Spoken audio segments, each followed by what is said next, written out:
Hi, everyone. It's Mark Shiverton again, as you probably know.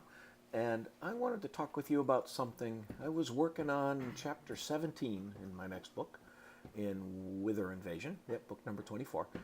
And I realized I needed something that the character needed to have, but you can't just pull something out of the air and it's very convenient you happen to have it. You need to show you had it earlier. So it brings me to my rule number 10. And let's put it here. Let's put it over here. Boop. There we go. So, rule number 10 says if your hero needs something at the end of your story, you need to show it at the beginning so that the reader sees it.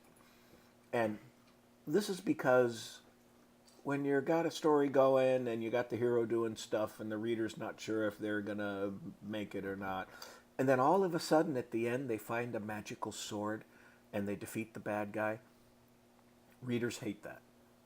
They won't forgive you for that because it's kind of like cheating. You can't just, oh, look at that. Hey, look at that. Some dynamite right there. Oh, it saved me. You need to be able to show that that stuff is there already. And so, if a hero needs a gun at the end of the story, you got to show the gun at the beginning. And the opposite of that is true as well. If you show a gun at the beginning of the story, well, then your hero needs to use it at the end. So, this is about making promises to your reader and keeping those promises. So, if I'm writing about Game Night 999 and he finds some kind of magical sword, and I spend some time describing the sword to the reader, then I'm making a promise to the reader this thing is going to be important and they got to use it. Like in my Farlands book, Bones of Doom, the skeleton warlord had this special bow and arrow that could do lots of nasty things. I spent a lot of time describing that at the beginning of the book when the skeleton warlord had it, so that at the end of the book it becomes a significant thing and it didn't just come out of nowhere. And later, Game Night's gonna or Watcher is gonna get a hold of it and he's gonna be able to use it in future books. And whenever I have him use it in a book, I show it at the beginning first so the reader knows it's there. I don't want to just surprise them or trick them. So in my chapter 17 here, I realized that the hero needs some fireworks for something. And, well, I can't just have him suddenly take some fireworks out of his pocket and say, oh, look, we got some fireworks. That's convenient. So I went back to I looked at the beginning and found where's a good place to put it. And I found in chapter 4 there was a good place. So you can see, I'll put this text on the screen here. Boop, there. Watcher emerged from the long bookcase to cheers and applause. The entire community gathered at the foot of the stairs, many of them banging weapons against their shields and their chest plates and shields. And now this next sentence, which is in bold, is what I added. Someone was shooting fireworks up into the air, the tiny rockets exploding against the high ceiling, showering everyone with sparkling colors. So I show them that, oh, look, there's fireworks.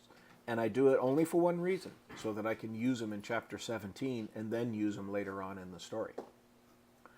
He stopped on the fire case and scanned the crowd looking for his sister, then spotted her. So this I added also because I want his sister to have the fireworks. So I'm showing that she was the one that was using it. Were the fireworks your creation? He shouted over the cheering. His sister nodded with a grin and held one of the tiny red and white striped rockets in her hand, then set it on the ground. The missile shot into the air and exploded, forming the face of a creeper outlined in glittering green sparks. So now I've established that we have fireworks, and I've established that Watcher's sister, Winger, is the one that has the fireworks. This is going to be critical to the end of the story.